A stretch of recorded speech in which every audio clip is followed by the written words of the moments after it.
What's up, everybody? Coach Mike here. What I'm going to do today is we're going to go over bench pressing 101. All right, a little bit more in depth than the 1-minute videos, which are great, but there's a lot of nuances when it comes to bench pressing that are often overlooked, and this maybe can cause injury for some people. So we're just going to make sure that we run through everything and you guys really know what you're getting yourselves into.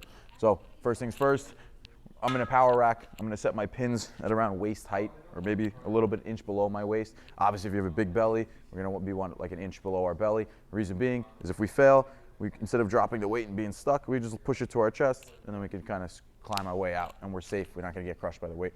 All right. First thing we're going to do is I'm going to get my body in alignment. I'm going to go for my feet wide, dig my toes under, all right, and then I'm going to grab onto the bar, slide back. I'm going to start out with my eyes under the bar. I'm going to get my width, which to me, I put my thumbs where the smooth touches the knurling. And this way, when I come over here, my elbows are under my fists. If you have really long arms, right, you might go all the way out to the pinkies here, or if you want a more shoulder and chest dominant bench, we want to be wider like this. But this can hurt people's shoulders, so I like to bench moderate width. So I'm going to grab my width, make sure the bar is nice and centered, my head is right in the center. Eyes or nose under the bar. I'm going to get my tight grip. I'm going to roll this bar all the way to the edge of the J-hooks. And then I'm going to do a pull over, which is this type motion, to get the bar off. Not here. We don't want the scapula and the upper back to protract. So I'm going to get my grip, nice and tight, lock my lats in, and do my pull over to climb over the J-hooks. Okay? Once I'm here, I'm going to get leg drive either by putting my feet under like this. Some people like to go straight like this, where they push into the floor. I like to go wide, feet under, and I squeeze my glutes and I open my hips to get back tension. Then from here, I bite down with my lats. I'm going to lower the weight under control until it reaches my body, and then drive straight up. Okay? Do a couple reps so you guys can see. So I'm kind of protecting my armpits here. I'm not wasting too much energy and too much shoulder power by flaring out like this. This is called a guillotine press. This is how you probably get your shoulders hurt. So we stay nice and tight, and when we're done, we're just going to hold on to that bar, and we're going to drive all the way back into the J-hooks and come on out. When you're bench pressing, a lot of gyms don't have power racks like this. You'll see a commercial gym, it'll just be a J-hook, bench, and then you're kind of on your own. What you're going to make sure you want to do is that when you get into those sketchy reps where the weight's kind of heavy and you're like, I don't know if I can do another one, be a little bit conservative if you're by yourself and don't go for that extra rep. Because if you fail, you're going to be trapped with the bar under your chest. So a couple things you could do. First thing you could do is ask for a spotter, right? So people are nicer than you think they are at the gym. Most of the people just are focusing on themselves. So if you go, hey man, can I just get a spot? Absolutely.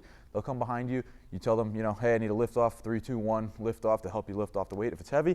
And you tell them, don't touch it until I need you. So if you start to fail and you're pushing against the weight and can't get it up, then they'll use 2 fingers of their hand and spot you and re-rack the weight so you can bench safely without getting hurt. Another option you could do is you bench without clips, which sounds crazy, but these clips right here is going to keep the weight from sliding like this. On the bench press, you don't really need it that much as opposed to a squat or a deadlift where they'll slide a little bit more. But when you bench without clips like this, all right, what you could do is when you fail, if you get that weight stuck to your chest, you tip the bar to one side, and it's a little messy and it might cause people to look at you, but the plates will slide off one side and then the bar will flip up. So I'll show you what that looks like.